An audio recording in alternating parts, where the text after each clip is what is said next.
Baik, Bismillahirrahmanirrahim. Assalamualaikum warahmatullahi wabarakatuh. Selamat sore, Bapak, Ibu, saudara-saudari semua. Salam sehat. Alhamdulillahirrahmanirrahim. Atas berkat rahmat Allah Subhanahu wa Ta'ala, kita bisa berkumpul, bercengkrama bersama di acara Ngaso. Ngabuburit bersama fisiologi yang sekarang ini sudah memasuki episode ketiga. Insya Allah. Ya, salam dan salam senantiasa kami curahkan kepada baginda Rasul Muhammad SAW beserta keluarga, sahabat, dan pengikutnya. Dan semoga kita semua akan mendapatkan syafaatnya di akhirat nanti. Amin ya Rabbal. Untuk yang sudah sempat bergabung di episode sebelumnya, selamat datang kembali. Untuk yang baru bergabung di episode ini juga kami haturkan selamat datang dan salam kenal. Nama saya Yona dan insya Allah saya akan menjadi moderator dalam perbincangan kita di acara ngaso ini. Selama kurang lebih 1 jam ke depan, kita akan berbincang-bincang terkait ilmu fisiologi dan kesehatan di balik ibadah puasa Ramadan. Nah, sama seperti episode sebelumnya, hari ini kita akan dibersamai oleh 3 narasumber dengan 3 topik yang sangat menarik juga. Hari ini kita dibersamai oleh Dr. Zainal Mutakin yang akan berbagi ilmu terkait peran puasa dalam meningkatkan kewaspadaan. Kemudian ada Dr. Siswanto yang akan membahas bisa nggak sih pasien kanker itu berpuasa? Nah, kemudian ini untuk ibu-ibu nih, ada Dr. Ratna yang akan berbagi tips-tips berpuasa pada wanita yang sudah mengalami menopause. Nanti setelah 3 materi selesai, acara akan kita tutup dengan foto bersama. Baik, sebelum kita masuk ke sesi materi, mohon izin untuk menyampaikan sebelumnya untuk Bapak Ibu hadirin semua, apabila nanti ada pertanyaan atau hal-hal yang ingin didiskusikan, bisa langsung mengirimkan pertanyaannya di kolom chat, atau boleh juga open mic pada sesi diskusi nanti, nggih. Dan nanti di kolom chat juga akan dibagikan link untuk presensi. Nanti harap agar dapat diisi, kemudian materi akan dikirimkan ke email Bapak Ibu sesuai dengan yang diisikan di presensi tersebut. Baik, tanpa berlama-lama lagi, langsung kami undang narasumber pertama kita, Dr. Haji Zainal Mutakin Sofro, ahli ilmu fisiologi manusia, Sport and Circulation Medicine. Assalamualaikum, Dr. Zainal. Waalaikumsalam warahmatullahi wabarakatuh. Sehat ya, dokter? Alhamdulillah. Ini Al sudah tidak sabar ini, dok, saya menyimak materi dari Dr. Zainal. Saya penasaran ini, topik pertamanya tuh intriguing, dok. Iya, Puasa meningkatkan kewaspadaan. Wah, ini kewaspadaan apa ini, Dok? Kewaspadaan ya. terhadap So, begal, kewaspadaan terhadap apa ini, Dok? Monggo, dokter, kami persilahkan. terima kasih. Assalamualaikum warahmatullahi wabarakatuh. Waalaikumsalam. A'udzubillahi minasyaitonirrajim. Bismillahirrahmanirrahim. Alhamdulillahirabbil alamin. Wassalatu wassalamu ala asyrafil anbiya'i wal mursalin wa ala alihi wa sahbihi ajma'in. Amma ba'd. Qala Allah Ta'ala fil Qur'anil Karim. A'udzubillahi minasyaitonirrajim.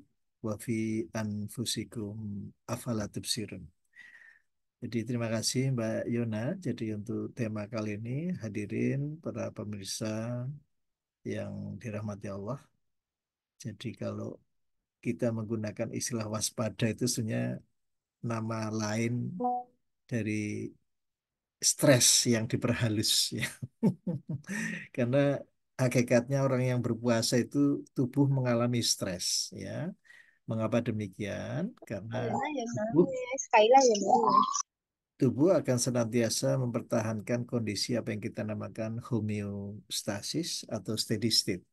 Jadi kalau tubuh diminta untuk berhenti tidak makan atau minum, ya, sementara itu adalah kebutuhan utama dalam mempertahankan hidup atau nama lainnya adalah defense, ya.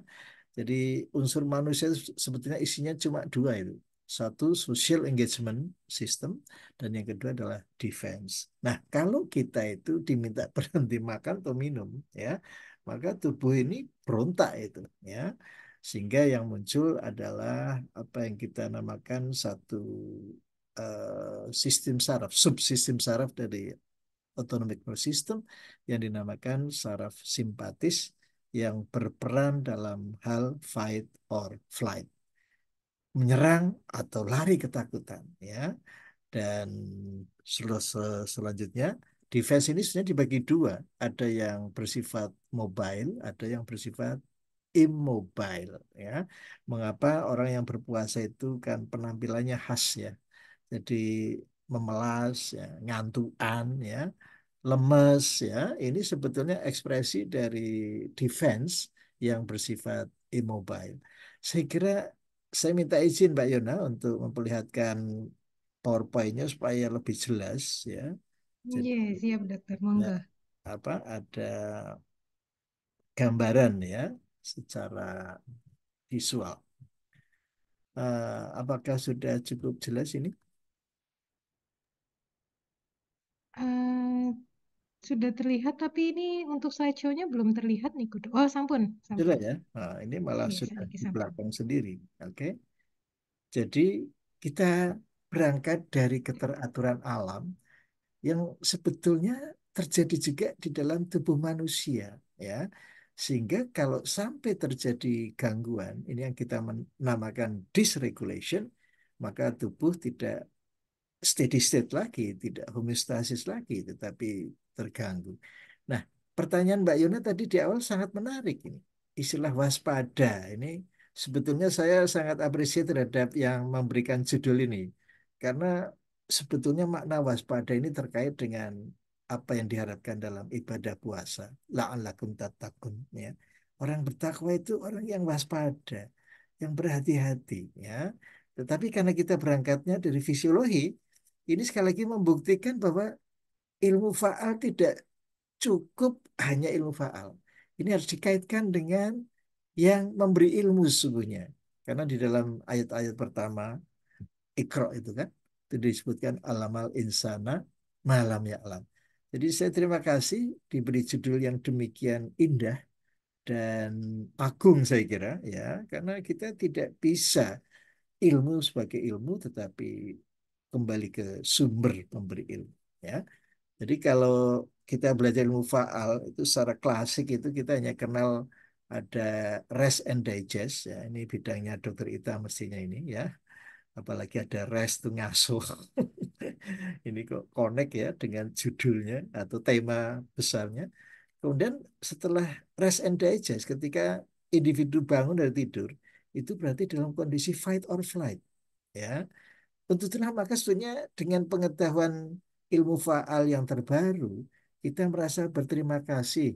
Kalau kita masih menggunakan konsep lama terus-menerus, maka yang muncul ya penyakit yang berdatangan. Karena apa yang kita kenal selama ini itu adalah wilayah defense, ya, yang nanti justru membuka kemungkinan terjadinya berbagai penyakit, ya, termasuk imun sistem yang nanti banyak dibicarakan oleh dokter Widya. Nah, jadi sekali lagi, fisiologi harus berangkat dari kondisi steady state yang tidak lain adalah kondisi cairan ekstrasel yang dipertahankan tetap. Tentunya dinamis ya, dari detik ke detik, dari menit ke menit ya, sampai jam, sampai hari, sampai minggu ya. Ini artinya apa? Kalau komposisinya berubah, terutama di bulan Ramadan ini ya, kadar gulanya turun atau diturunkan ya. Kemudian juga air pun juga turun ya, jadi berkurang, maka akan terjadi respon atau umpan balik untuk mempertahankan kondisi itu ya. Mengapa dinamakan stres?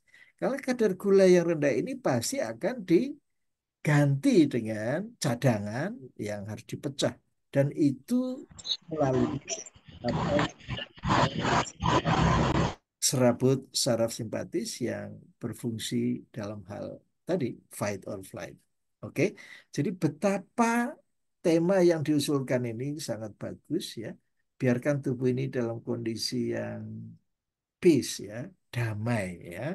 Jadi sebetulnya dalam kondisi biasa di luar bulan Ramadan pun tubuh kita ini senantiasa dalam keadaan perang ya, battle antara saraf simpatetik dan saraf parasimpatetik. Jadi simpatik ini untuk membongkar, parasimpatis untuk membangun. Keduanya itu selalu apa ya, bertarung ya.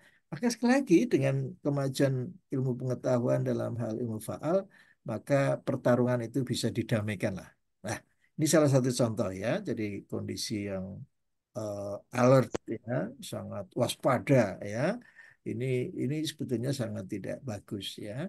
Namun demikian dalam bulan puasa kita senantiasa di backup oleh ungkapan-ungkapan misalnya as-saumuli wa ana ajazibihi. Saya ini berpuasa karena Allah dan Allah sendiri nanti yang akan memberikan balasannya. Yang kedua, ya dalam kondisi kita ini minta maaf mudah terpancing emosi atau sumbu pendek, maka kita selalu mengungkapkan satu istilah yang sangat bagus, ini so imun. Jadi sebetulnya stres tadi yang mestinya memberikan efek yang buruk bagi tubuh, kemudian karena di backup dengan kalimat-kalimat yang bersifat ukhrawi tadi, maka akhirnya menjadi kalem, menjadi reda. Ya. Baik. Jadi ini salah satu ilustrasi. Jadi ketika tubuh kekurangan kanan ya, terutama gula, maka akan dibangkitkan apa yang kita namakan respon fight or flight. Tapi flight di sini bukan penerbangan ya, Mbak Yona, tetapi lari, ketakutan itu ya. Jadi maka sekali lagi orang berpuasa itu menarik sekali loh ya. Ini betul-betul berlatih untuk bersabar supaya nanti di luar bulan Ramadan itu lebih cool, lebih kalem ya. Nah, kaitannya dengan waspada tadi. Ini menarik sekali, istilah yang sangat menghaluskan sebetulnya ya. Tetapi nyata ketika kita berpuasa, karena apa? Yang tadinya stres ya itu akan diambil alih oleh apa yang kita namakan saraf vagus yang oleh dokter Sis dicatat betul itu yang namanya vagus smart ya. Vagus smart inilah yang menjadikan stres tadi menjadi apa ya kalem gitu ya, menjadi kalem sehingga tidak memberikan dampak buruk terhadap kesehatan kita. Nah, jadi sekali lagi tolong di bulan Ramadan ini minimalisasikan ya. Jadi jangan sampai kita ini kekurangan air dalam jumlah yang banyak atau dehidrasi. Dan ini bisa kita pantau ketika siang hari apakah air seni kita ini masih jernih ya maksimal seperti orange squash ya. Tapi kalau sudah berubah kuning keruh sampai terjadi gangguan pembuangan air seni, misalnya uretritis atau peradangan dari saluran kencing, maka ini akan memicu saraf simpatis atau fight or flight lebih keras lagi, sehingga apa yang tadinya waspada malah jadi stres betul ya. Padahal kalau ini bisa dikendalikan melalui tata cara pola makan yang baik, saya kira Dokter Ita nanti akan banyak menyampaikan masalah ini, maka ekspresi dari fight or flight itu bisa berubah menjadi play atau bermain ya, karena hidup ini adalah just bermain dan bersendaguro ya. Maka sekali lagi perubahan yang terjadi dalam tubuh ini bisa berubah menjadi learning process ya, karena yang bermain adalah social engagement system. Nah, ini salah satu contoh bukti bahwa ketika kita ini kekurangan air, maka saraf simpatis atau saraf stres itu akan betul-betul mendominasi ya kehidupan kita selama berpuasa ini ya. Dan di situ rantainya panjang. Kemudian akan diproduksi angiotensin, kemudian diproduksi ADH yang kita kenal juga dengan vasopresin yang menyebabkan tekanan darah bisa naik untuk menyesuaikan dengan dehidrasinya tadi. Baik, nah jadi sekali lagi dengan tema bagaimana puasa kesehatan ini dengan kondisi puasa yang apa memunculkan istilah tadi stres, kita rubah menjadi lebih waspada ya. Waspadanya tapi positif ya. Karena kita switch. Yang kuning ini kan ketika kita menghadapi lingkungan yang danger, ya, sehingga yang muncul adalah fight or flight, sedangkan yang merah adalah ketika lingkungan itu berubah menjadi life threatening, sehingga yang muncul adalah respon shutdown. Ya, jadi sekali lagi dalam forum ini kita mengenal betapa indahnya tubuh kita dalam mengelola sistem ketika tubuh tidak memperoleh intake ataupun asupan nutrisi yang sebetulnya sangat dirindukan oleh tubuh ya. Tapi percayalah nanti ada waktunya ya setelah iftar kita nanti akan makan lagi apalagi kalau sudah Idul Fitri. Saya kira ini Mbak Yona, apakah masih diberi kesempatan untuk beberapa waktu ke depan untuk melanjutkan? Iya.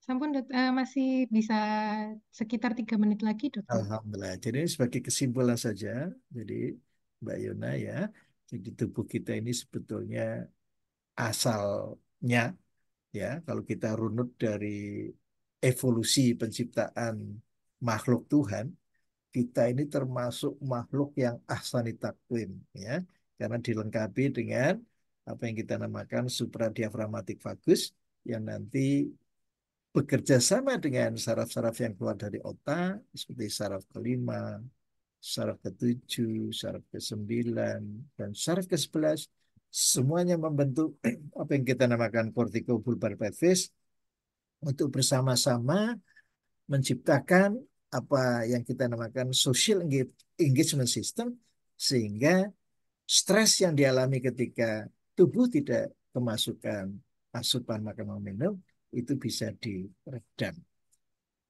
Dan buahnya adalah yang tadinya stres menjadi apa yang tadi dikatakan Mbak Yona adalah waspada atau sikap kehati-hatian yang tidak hanya berhenti di situ, tetapi kondisi untuk siap menerima ilmu atau dalam istilah lain proses pembelajaran ya yang sangat indah, bebas dari rasa ketegangan, eh, kesedihan ya.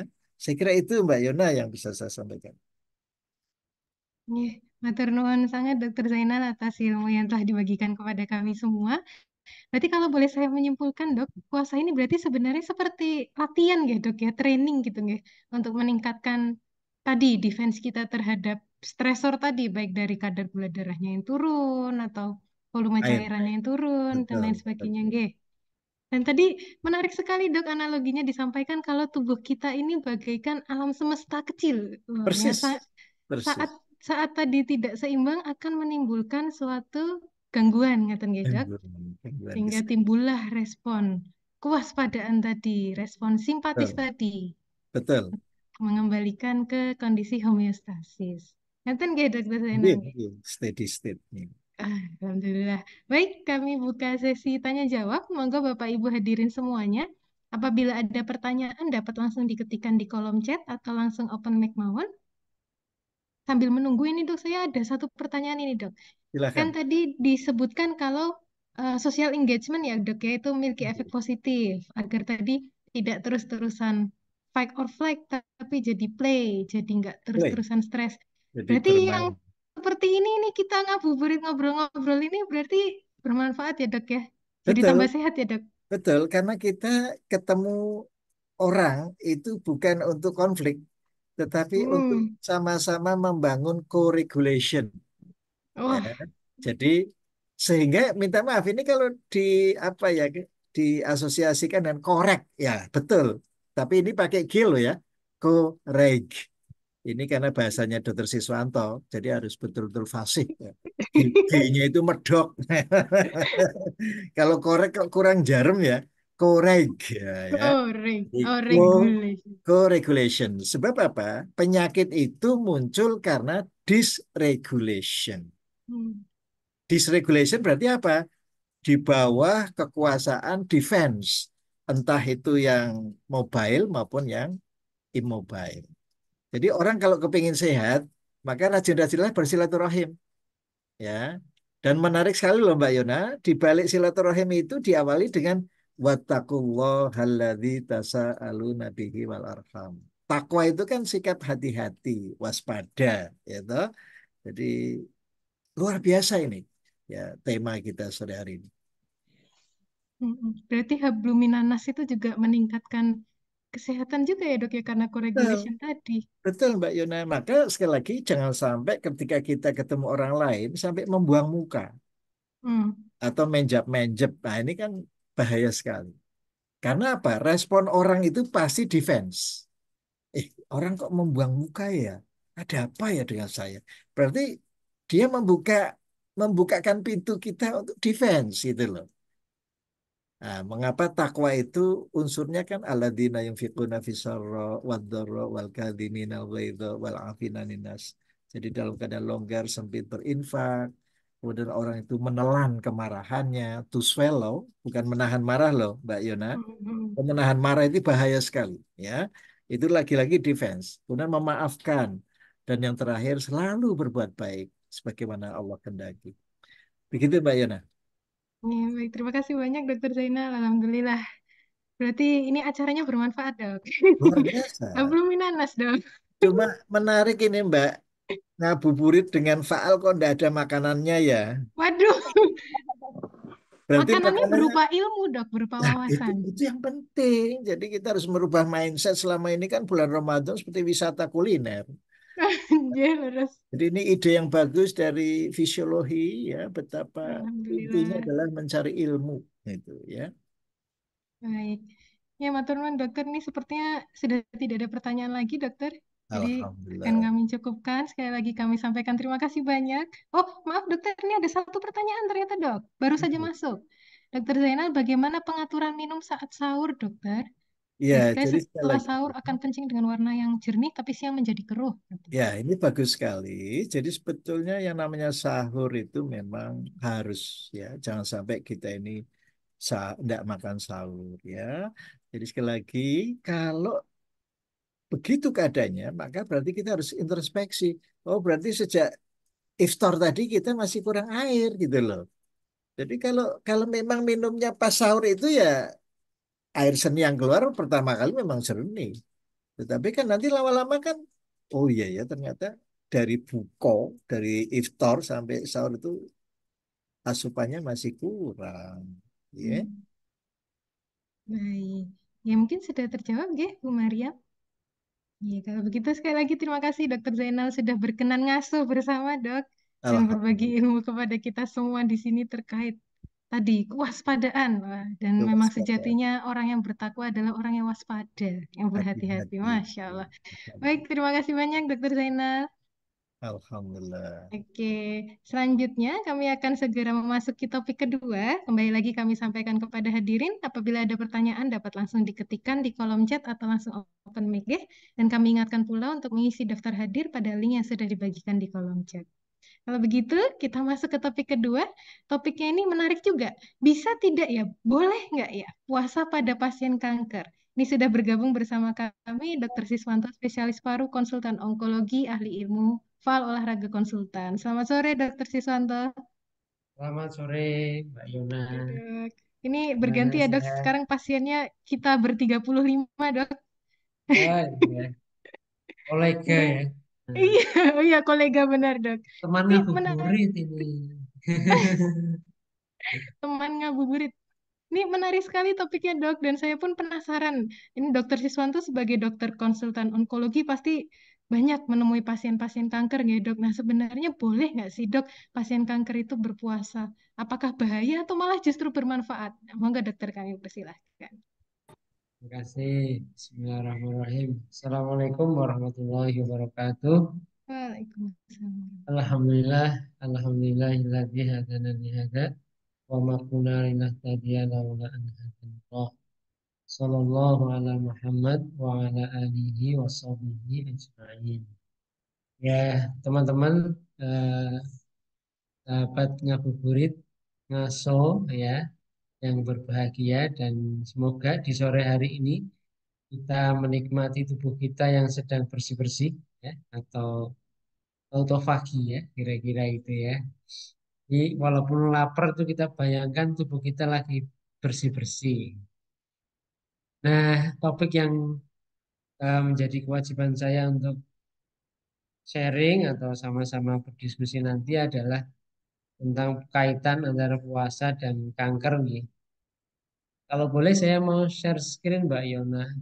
Iya, monggo dokter Sis. Saya, oke.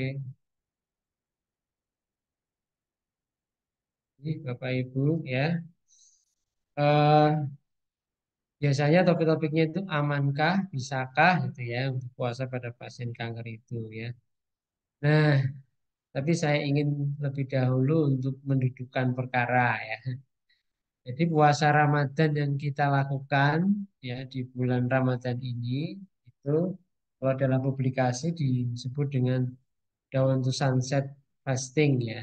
Ya, sudah ada penelitiannya dan menarik itu di tahun 2000, 2001 ya, 2020, 2021 ya, sudah ada beberapa publikasi ya.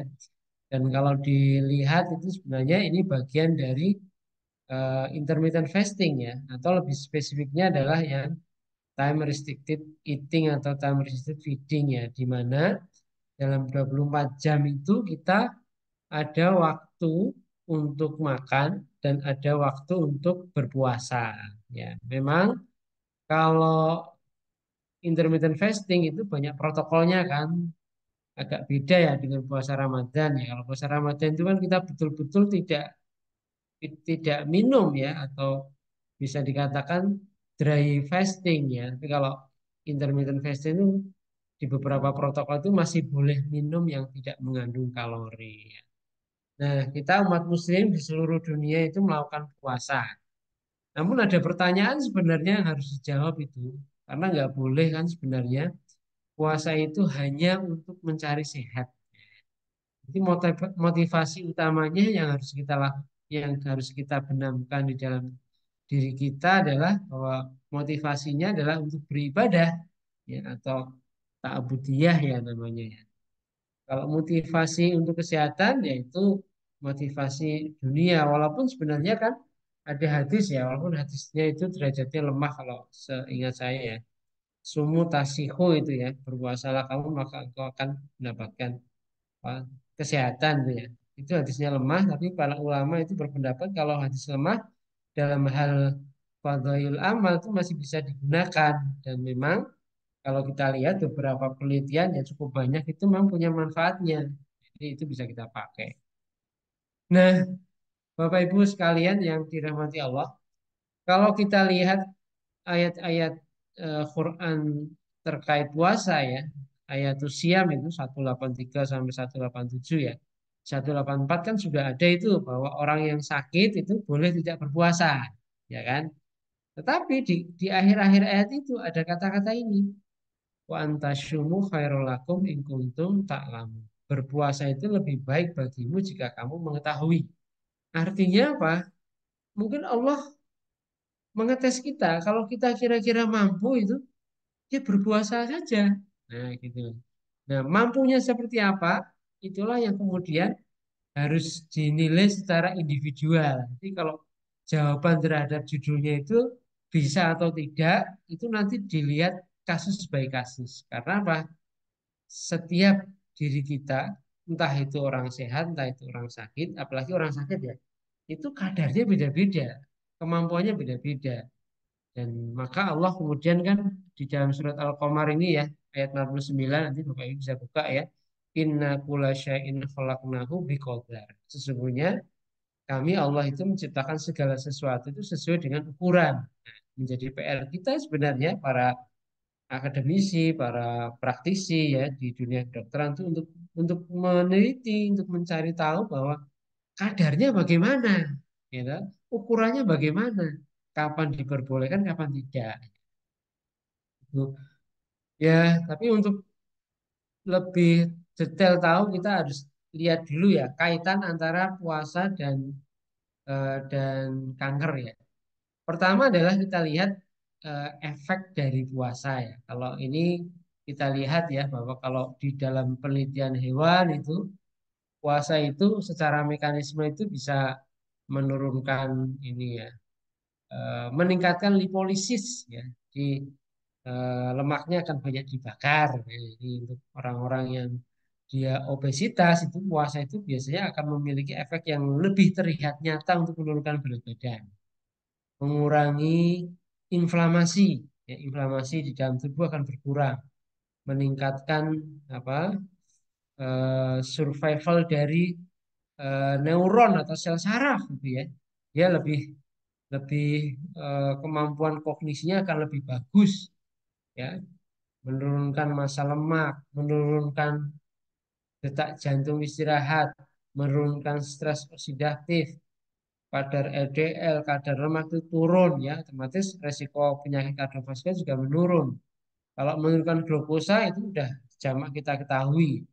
meningkatkan sensitivitas insulin dan sebagainya. Ini efek yang bisa kita lihat pada hewan dan manusia. Kalau dengan kaitan kanker itu ada fenomena menarik ya, di mana kalau kondisi kita berpuasa itu kan secara normal itu ada dua efek yang berbeda yang diamati pada sel normal maupun sel sel tumor atau sel kanker ya. Pada sel normal itu, bahwa sel normal itu mempunyai kemampuan untuk beradaptasi. Nah, ini kemampuan kita untuk fisiologis untuk menjaga homeostasis itu tinggi ya. Sehingga ketika terjadi penurunan glukosa itu, maka ada aktivasi sensor nutrisi. Dan sensor nutrisi itu ternyata dia mampu untuk beradaptasi terhadap apa ya kondisi stres yang kekurangan gula tadi itu ya.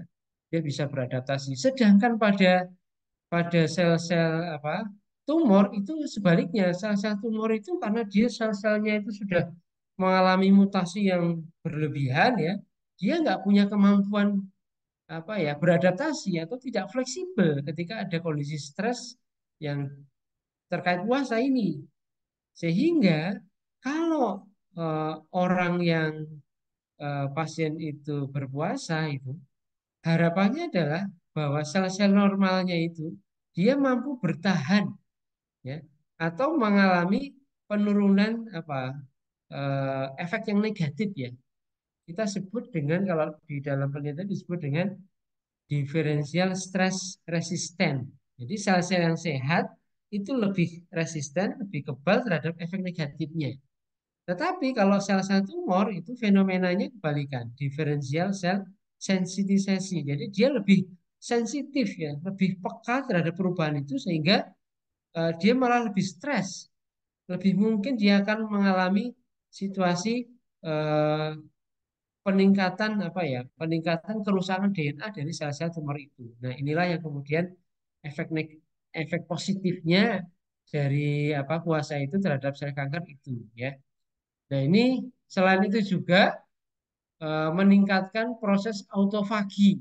Kita paham ya, autofagi itu auto itu sendiri, fagi itu memakan. Jadi sel-sel tubuh kita itu dia bisa melakukan upaya untuk memanfaatkan zat-zat atau organ-organ sel yang rusak yang kemudian didaur ulang lagi untuk membentuk suatu energi. Nah, jadi kalau kita lihat itu memang akhirnya bermanfaat ini pada pada orang sehat maupun orang yang menderita kanker ya. Nah, kalau pada orang yang sehat ini penelitian yang dilakukan oleh Mendikbud tahun 2020 ya, publisnya adalah dia ini betul-betul puasa Ramadan. Puasa Ramadan ya dari sahur ya sampai kemudian matahari terbenam berbuka ya. Diperiksa, malah diperiksanya adalah proteomnya. Jadi protein-protein yang dikode oleh gen-gen tertentu dan kesimpulannya adalah pertama itu dia bisa meningkatkan tumor supresor ya atau yang punya efek anti cancer dia meningkat berarti kan baik ya dia bisa menurunkan tumor promotor ya jadi kalau tumor promotor turun berarti kan kemungkinan ke arah kanker turun ya. Bagus bisa meningkatkan DNA repair perbaikan DNA sehingga tidak sampai terjadi mutasi yang berlebihan bisa meningkatkan autofagi ya ini dan juga bisa menurunkan stres oksidatif dan inflamasi, di mana kita tahu kalau kondisi stres oksidatifnya berlebihan, kondisi inflamasinya berlebihan itu berkaitan dengan prognosis yang buruk pada pasien-pasien kanker. Nah ini, terus bagaimana sekarang kalau kemudian orang yang mengalami eh, sakit kanker itu berpuasa? Sampai sekarang itu para ahli itu merekomendasikan kalau pasien-pasien itu ini ya dalam 1 minggu pertama menjalani kemoterapi itu memang sebaiknya tidak tidak berpuasa ya karena efek eh, stres terhadap sel yang normal pun sedang tinggi-tingginya. Itu diharapkan kalau ditambah dengan stres karena puasa itu akan meningkatkan efek negatifnya ya. Jadi mungkin kalau sudah setelah 1 minggu itu silakan berpuasa. Atau orang yang memang secara individual, dinilai secara individual itu, kalau dia berpuasa itu dia mengalami fatigue yang berlebihan. Ya, kalau fatigue yang berlebihan berarti memang kondisi tubuhnya tidak tidak kuat ya, tidak kuat sehingga ya lebih baik itu tidak menjalani puasa. Nah itu ya. Sehingga ini Bapak Ibu sekalian, eh, untuk orang yang mengalami sakit kanker itu rekomendasinya harus dinilai case by case ya, kasus per kasus ya.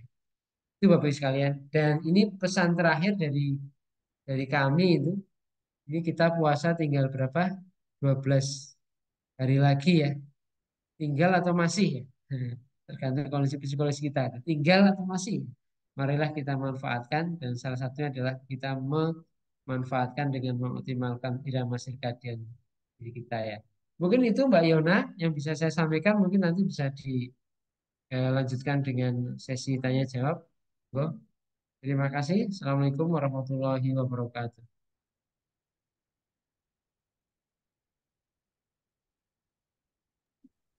Ya, Alhamdulillah. Terima kasih banyak Dokter Sisanto atas materi yang telah disampaikan. Ini Masya Allah sekali, ternyata Allah pun sudah menyampaikan ya dok ya lewat firman-Nya tadi bahwa puasa itu lebih baik. Dan tadi sudah disampaikan efek-efek positif dari puasa ya, salah satunya survival sel yang normal dan kebalikannya sel tumornya justru mengalami damage ya dok atau kerusakan Ya, tadi ya. Ya, dan kemudian tadi ada proses autofagi juga atau bersih-bersih dan daur ulang tadi. Tapi kembali lagi sesuai dengan ukurannya tadi. Seperti tadi disampaikan oleh Dokter Siswanto, kalau baru 1 minggu ya dok tadi setelah kemoterapi, tidak disarankan untuk berpuasa. Nggih. Oke, baik. Silakan Bapak Ibu apabila ada pertanyaan dapat disampaikan via kolom chat atau open mic. Sambil menunggu pertanyaan dari audiens, mungkin saya izin menanyakan satu hal dokter yang saya penasaran. Untuk efek-efek positif yang tadi disampaikan itu, dok, di penelitian tersebut, itu apakah timbul setelah kita berpuasa 1 kali, misalnya, atau beberapa kali, atau baru akan timbul kalau kita berpuasa secara rutin selama 1 bulan? ya. Kalau yang penelitian yang tahun 2020 tadi itu ya, itu di dalam risetnya itu di diceknya itu antara hmm, pre berarti sebelum puasa, kemudian 1 minggu, 2 minggu, 3 minggu, 1 bulan, kemudian 1 minggu setelah 30 hari itu ya, 3 hari. Ternyata itu efek-efek positifnya itu masih bertahan, ya masih bertahan.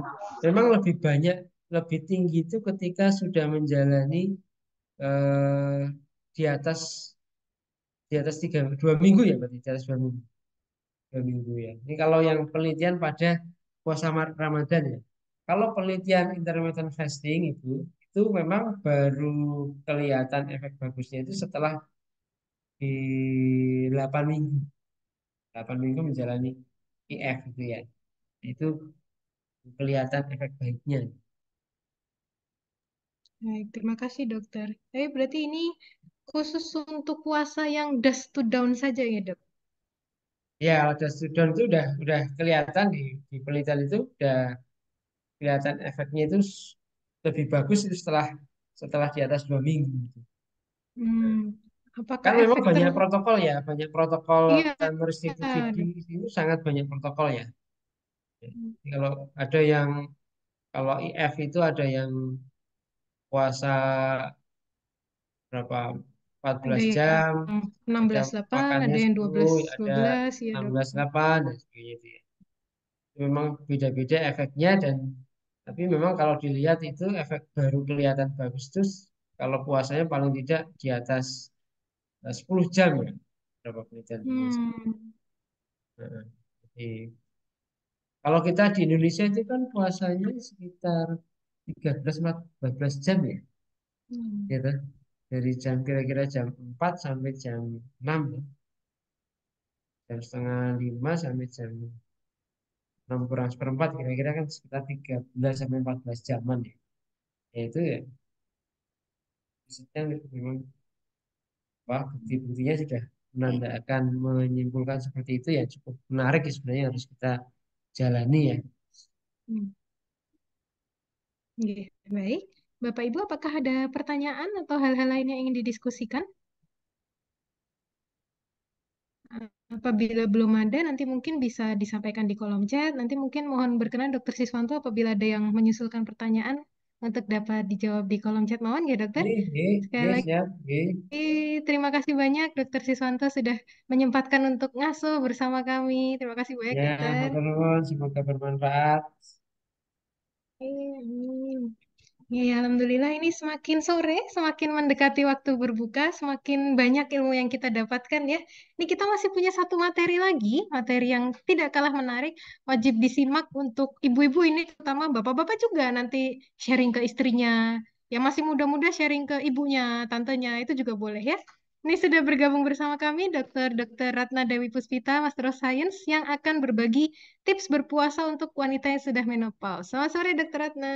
Selamat sore Mbak Yuna. Mohon maaf suara saya terdengar jelas tidak ya? Terdengar, Dok. Jelas Oke, sekali. ya. Ya.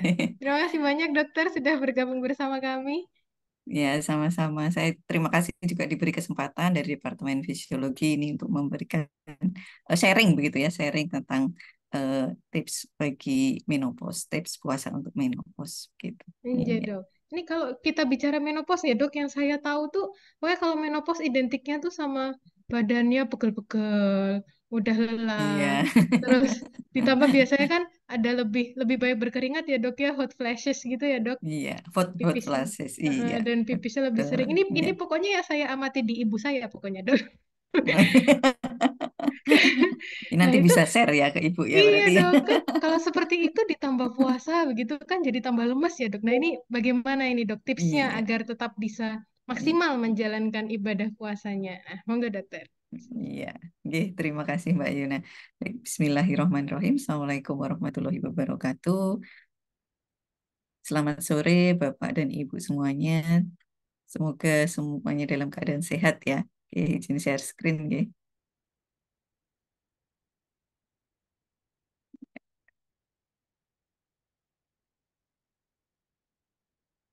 Baik, untuk sebagai pengenalan gitu ya, bahwa menopause ini kan sebenarnya ditandai dengan berhentinya menstruasi dan ini karena hilangnya fungsi ovarium gitu ya. Dan kalau dilihat gitu ya secara usia itu sekitar 45 sampai 55 tahun ya. Kadang ada yang lebih awal atau malah ada yang lebih lambat gitu ya karena ini ada perbedaan genetik, kemudian nutrisi, kebiasaan hidup yang sehat gitu ya. Atau mungkin ada tindakan sebelumnya misalnya radiasi atau ovorektomi gitu ya. Misalnya ini pada kasus-kasus yang tertentu gitu ya. Nah, tapi kalau yang secara fisiologis ini terjadi sekitar usia 45 sampai 55 tahun gitu. Nah, mungkin kan bertanya-tanya begitu ya. Kenapa kok wanita bisa menopause begitu ya Mbak Yona ya? Sebenarnya apa yang terjadi begitu ya. Nah, jadi pada tubuh manusia itu untuk wanita itu ada yang namanya indung telur atau ovarium gitu ya. Nah, itu terdapat eh, folikel yang dia memang sudah ada sejak lahir dan itu terbatas gitu ya. Hanya sekitar 400 folikel ya.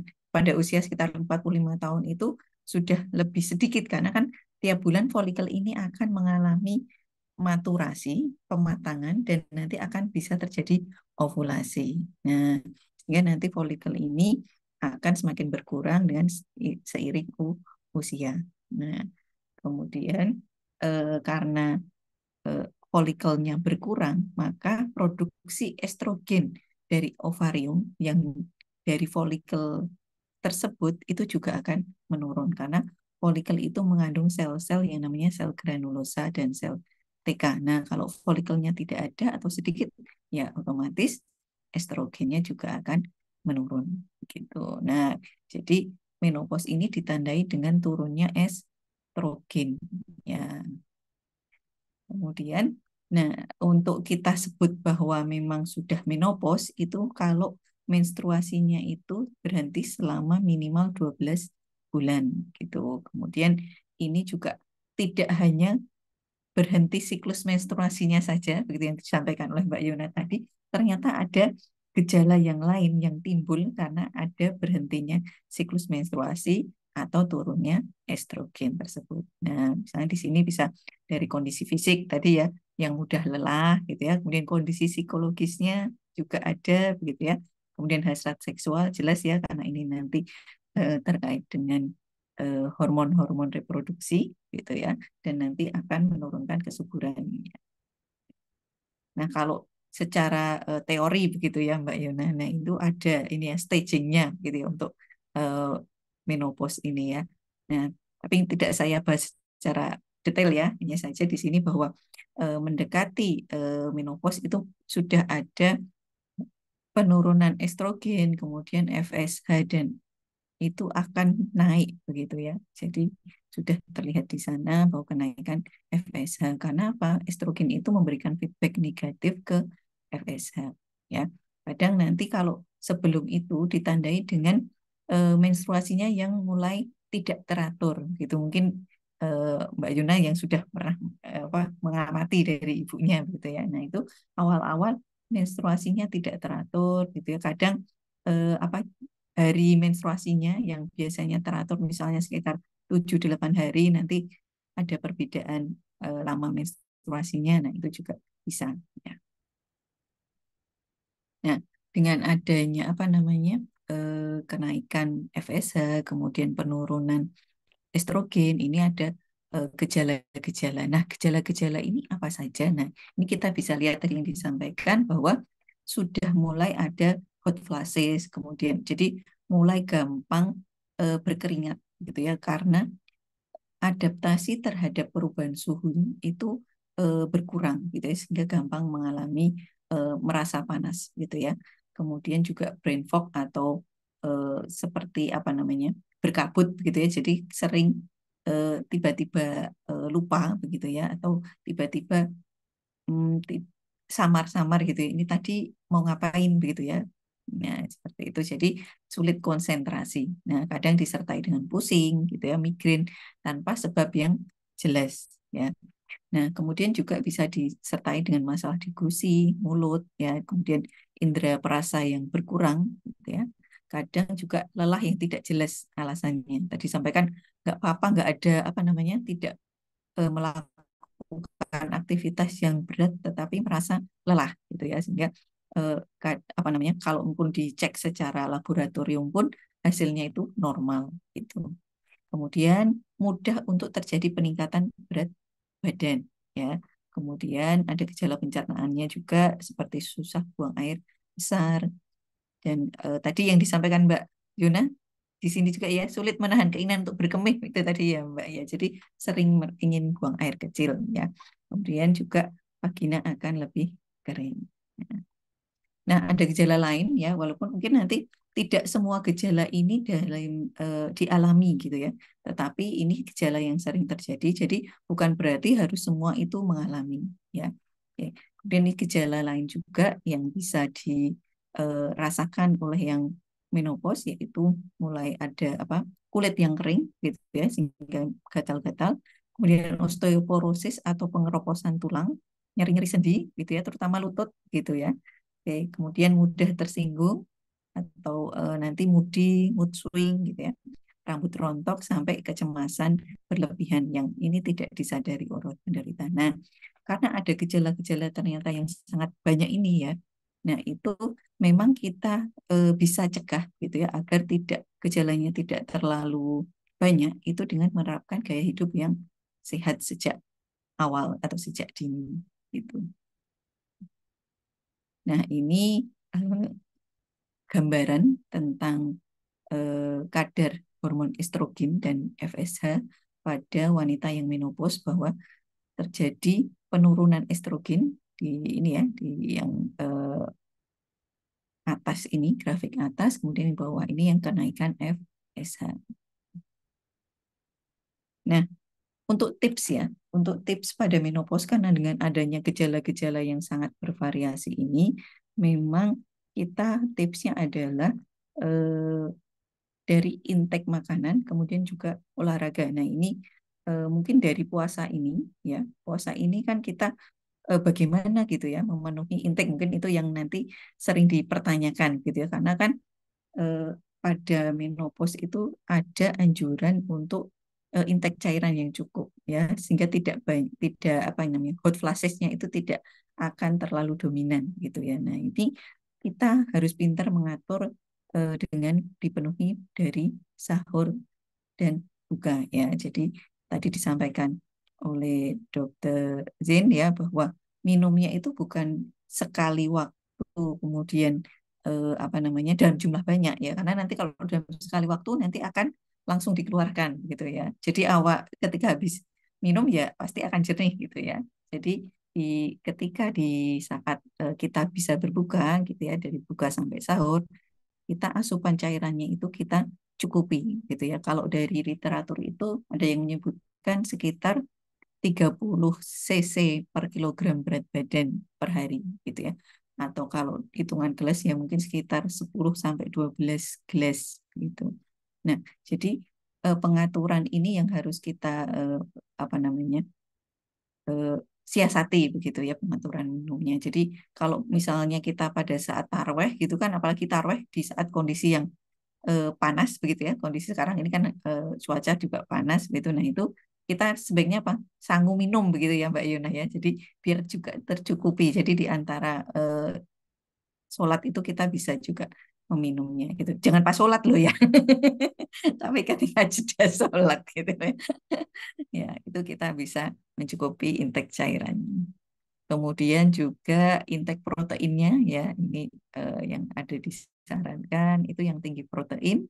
Kemudian untuk terkait dengan osteoporosis, maka kebutuhan kalsium itu juga terpenuhi. Nah, ini kalsium ini sebenarnya tidak bisa hanya dari satu waktu begitu ya. Memang sebaiknya dari ketika sudah usia 35 tahun itu kan sudah mendekati. Nah, itu kita sebaiknya intake kalsiumnya itu sudah terpenuhi sehingga tidak terjadi apa namanya osteoporosis gitu ya ketika sudah masuk ke usia menopause gitu.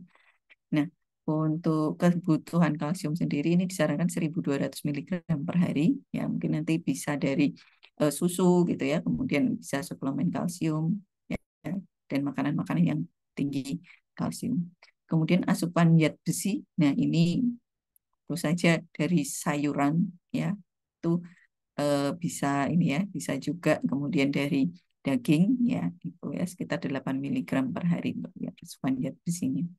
Nah, tidak lupa juga untuk kebutuhan sayuran dan buah-buahan. Tadi sampaikan bahwa gejalanya kan susah buang air besar ya. Jadi di sini untuk konsumsi serat itu juga harus tinggi ya.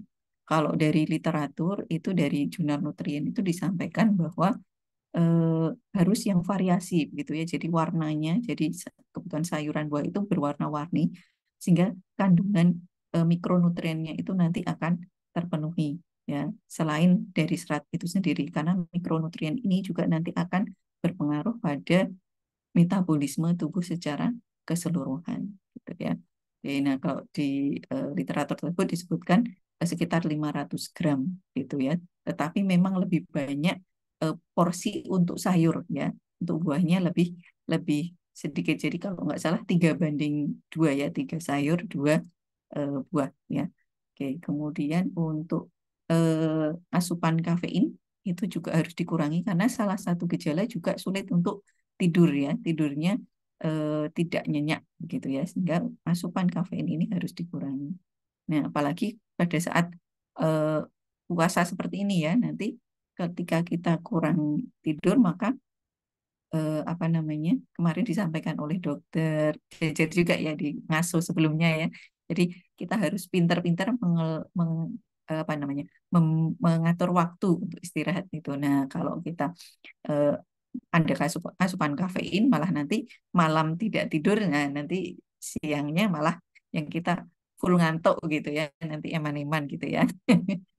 Kemudian untuk mengurangi asupan karbohidrat dan gula, karena di sini juga tadi gampang untuk terjadi kenaikan berat badan. Nah, dengan asupan karbohidrat dan gula yang tinggi itu akan gampang untuk menaikkan berat badan.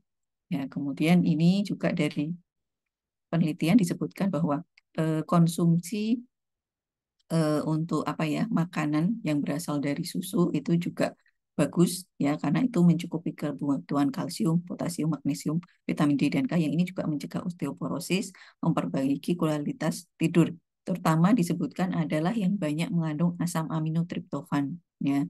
Selain itu juga misalnya konsumsi sejak awal itu untuk mencegah menopause dini. Kemudian untuk asam lemak itu, asam lemak yang baik itu ya, disebutkan bahwa bisa konsumsi ikan ya. Ikan itu nggak harus yang salmon saja, tidak ya. Ikan dari negara kita juga bagus-bagus begitu ya. Banyak juga omega 3-nya. Nah, di sini juga bisa dipakai. Kemudian chia seed, alpukat ini juga untuk memenuhi nutrisi dan mengurangi gejala menopause ya. Kemudian makanan yang kaya fitoestrogen. Nah, jadi ini fitoestrogen itu estrogen like gitu ya, seperti estrogen yang dari makanan kita. Nah, itu bisa dari produk-produk kedelai atau kedelai itu sendiri ya. Kalau disebutkan itu di literatur tersebut sekitar 80 gram untuk kedelai itu untuk kebutuhan setiap harinya ya. Oke, nah ini nanti apa yang rekomendasinya ya, kemudian ini yang harus apa namanya dicegah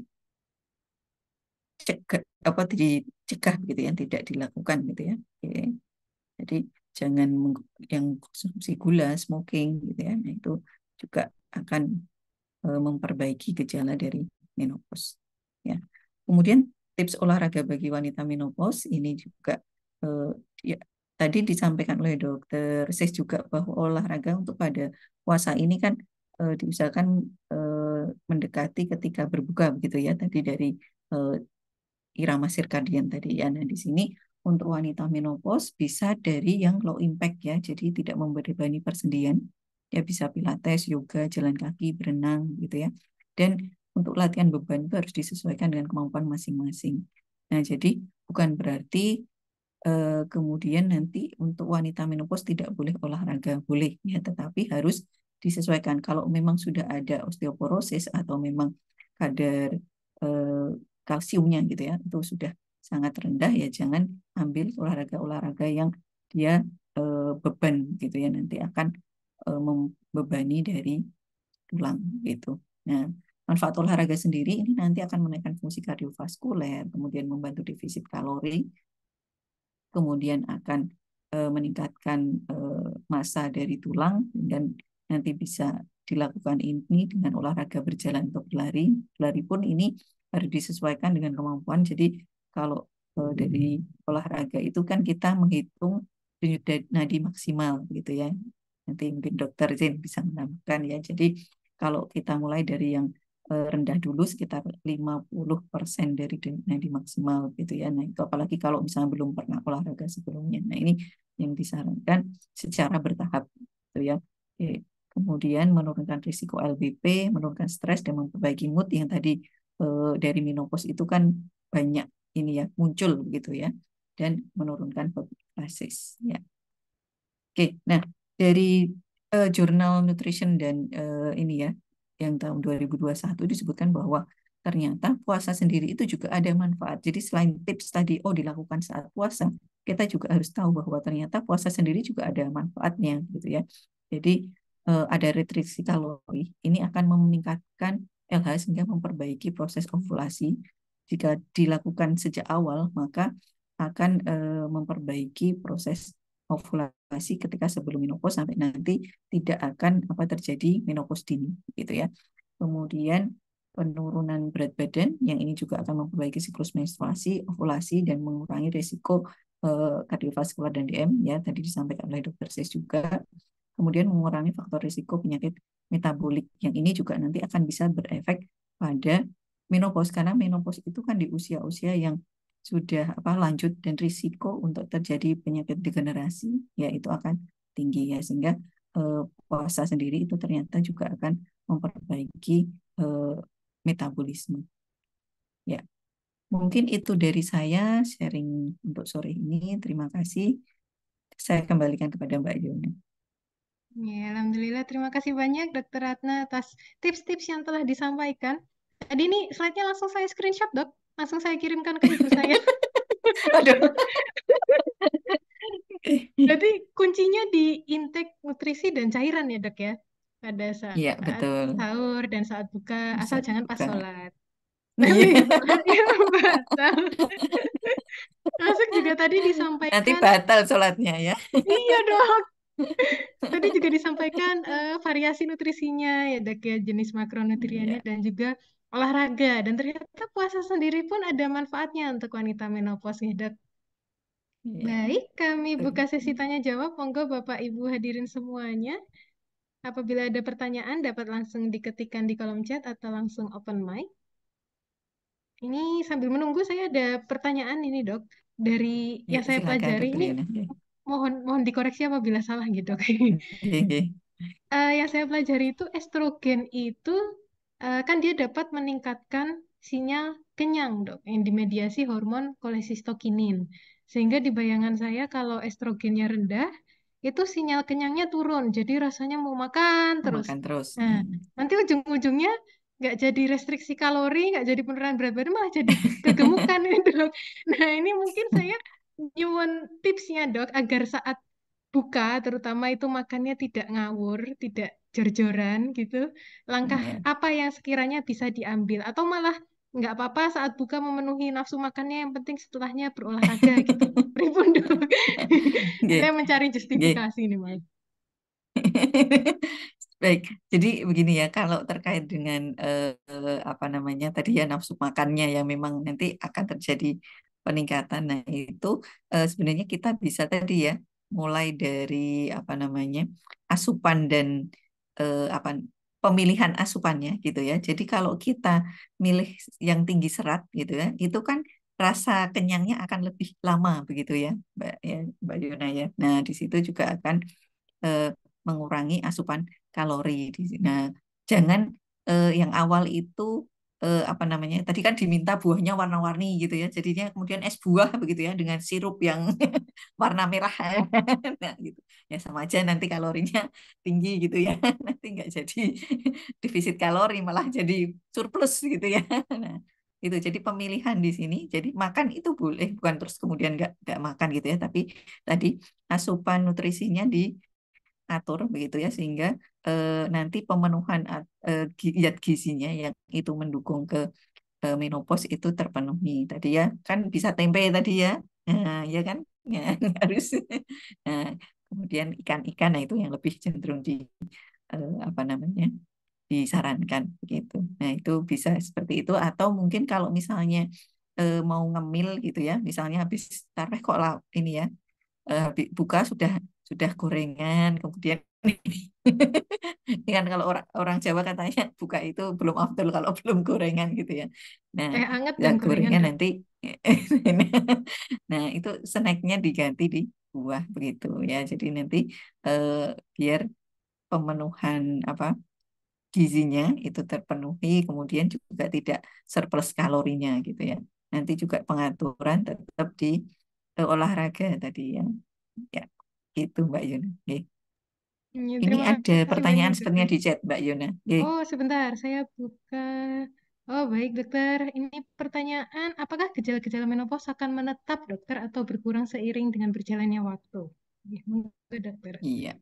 Oke, terima kasih atas pertanyaan. Jadi eh, dari apa namanya dari gejala-gejala itu ketika awal awal apa namanya penurunan gitu ya.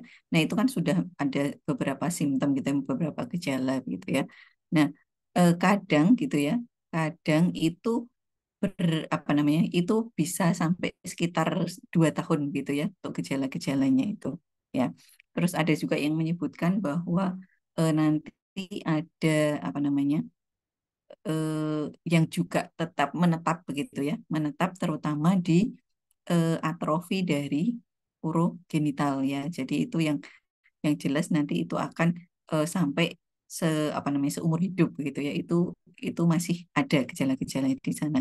Tapi yang kayak vasomotor seperti hot flashes seperti itu, nah itu biasanya di awal-awal gitu ya sampai ada yang menyebutkan sampai 2 tahun atau sampai 3-4 tahun. Nah itu kadang yang masih masih ada gitu ya. Tetapi yang menetap itu yang gejala di urogenital atrofi itu ya. Jadi tadi yang vaginanya apa namanya kering, kemudian gampang kepipis. Nah, itu yang lebih lebih dominan sampai di akhir begitu, Dokter Yuni.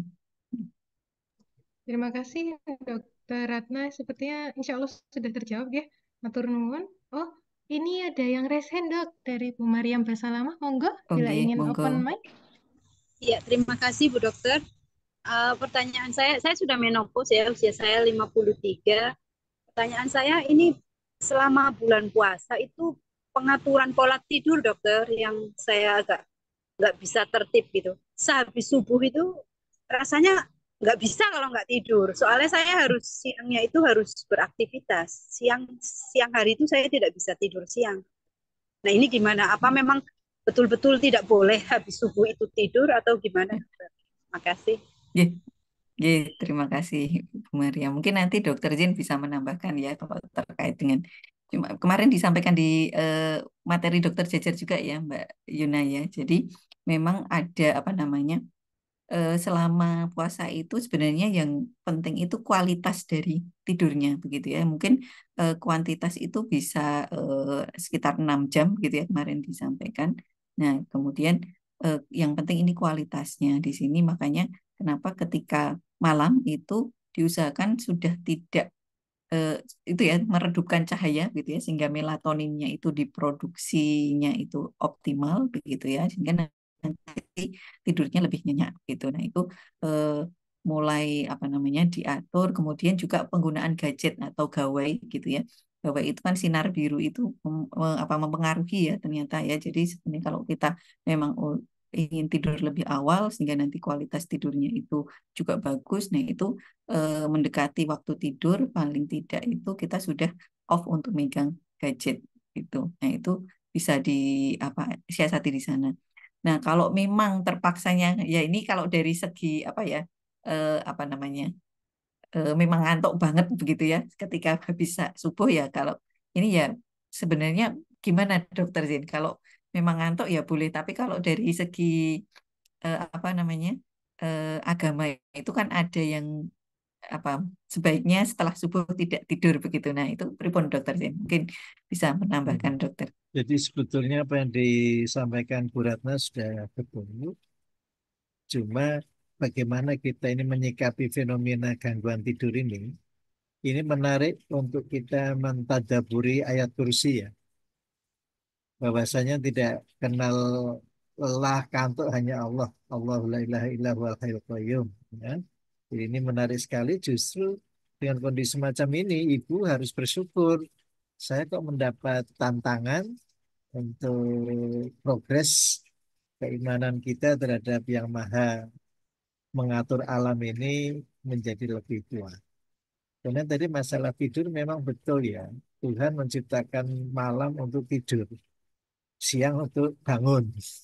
Jadi sebetulnya hidup yang sangat singkat ini malah jangan banyak untuk tidur di siang hari. Mengapa kita kenal ada istilah take a nap? Ya hanya 5-10 menit dan terus segar kembali insya Allah. Jadi memang kita kembali kepada mindset ya. Dan menarik apa yang disampaikan Bu Ratna tadi bahwa olahraga sebetulnya menghantarkan tidur yang lelap. Jadi olahraga yang terukur dan teratur itu akan menata ulang, resetting ya. Tubuh kita yang mengalami imbalancing menjadi balance sehingga tidur kita menjadi lebih teratur, lebih nyenyak. Saya kira itu Bu Ratna. Sudah terjawab ya, Bu Mariam ya? Iya, terima kasih sekali Bu Dokter, Mbak. Ya, matur nuwun Dokter Ratna, Dokter Zaina.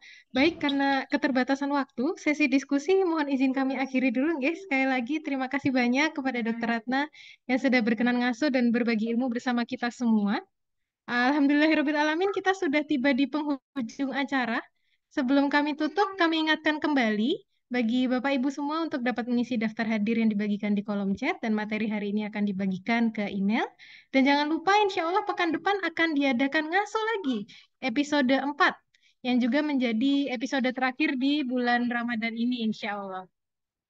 Nah, ngaso episode 4 ini akan diadakan di hari Kamis tanggal 4 bulan 4 tahun 2024 pukul 4. Wah, ini pas sekali ini tanggalnya. Cantik ya. Cantik sekali. 4/4/2024 pukul 4. Jadi mudah diingat. Jadi nanti setelah berburu diskon di toko online, check out persiapan Lebaran, jangan lupa. Sorenya ngaso bersama dulu dengan fisiologi. Nanti akan ada 3 narasumber yang bersamai kita dengan topik yang semuanya menarik. Ya, baik. Selanjutnya kami mohon berkenan para narasumber dan Bapak Ibu semua untuk membuka kamera, kita foto bersama terlebih dahulu. Mohon bantuannya Mbak Etsa untuk dapat memandu sesi foto bersama, nggih. Nggih, terima kasih Dokter Yona. Monggo Bapak Ibu kita open cam, kita foto bareng dulu, nggih. Oke, 1, 2. Belum.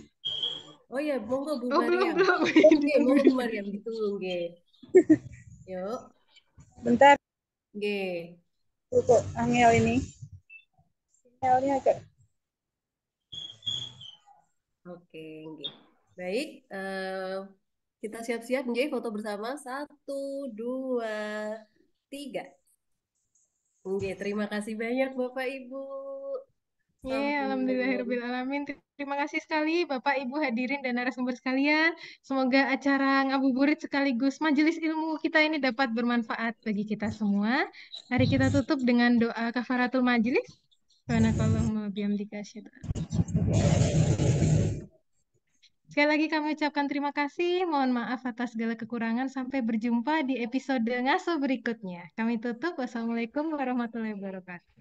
Waalaikumsalam warahmatullahi wabarakatuh. Matur nuwun, dokter, Bapak, Ibu. Oke.